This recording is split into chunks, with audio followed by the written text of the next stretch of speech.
Okay, so let's talk about allegory. First, let's look at the definition of allegory. Allegory, a story, poem, or picture that can be interpreted to reveal a hidden meaning, typically a moral or political one. And that's not coincidental. That's not coincidental. There's a Bible verse that states, matter of fact, let's just go to it. It's in Isaiah 9. For to us a child is born, to us a son is given, and the government will be on his shoulders. When I looked this up, there was something that I saw right under it. And it reads, the government will rest on his shoulders, affirms his lordship. This verse looks to a time in future when Christ will reign over a literal, earthly, geopolitical kingdom that encompasses all the kingdoms and governments of the world. Now, remember the definition of allegory? The stories, the poems, they have a moral and political meaning, okay?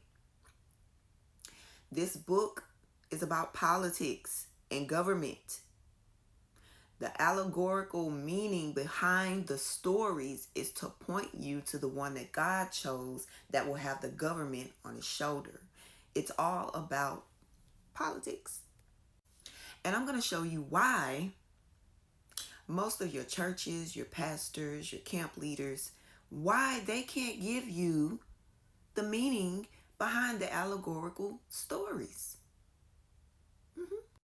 Now, if you didn't know, most of your camps and church groups in all religious settings are under a 501c3 organization.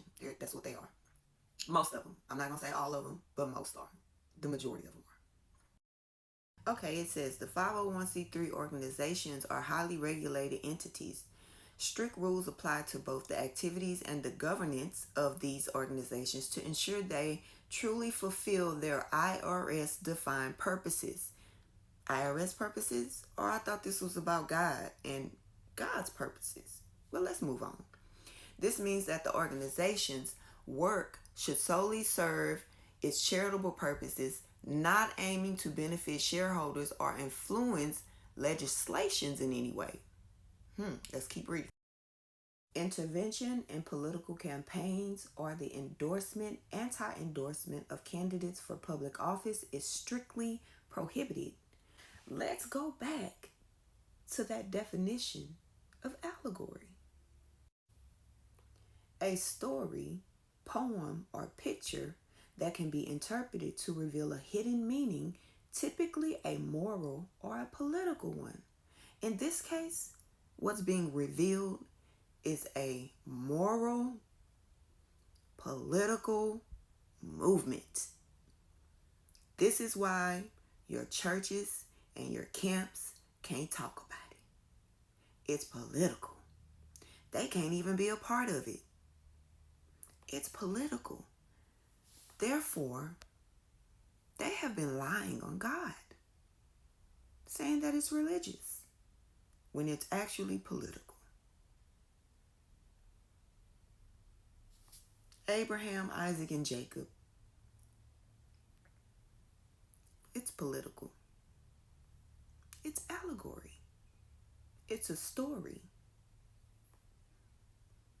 Typically with a moral or a political meaning behind the story. Yeah, I know. Interesting, right?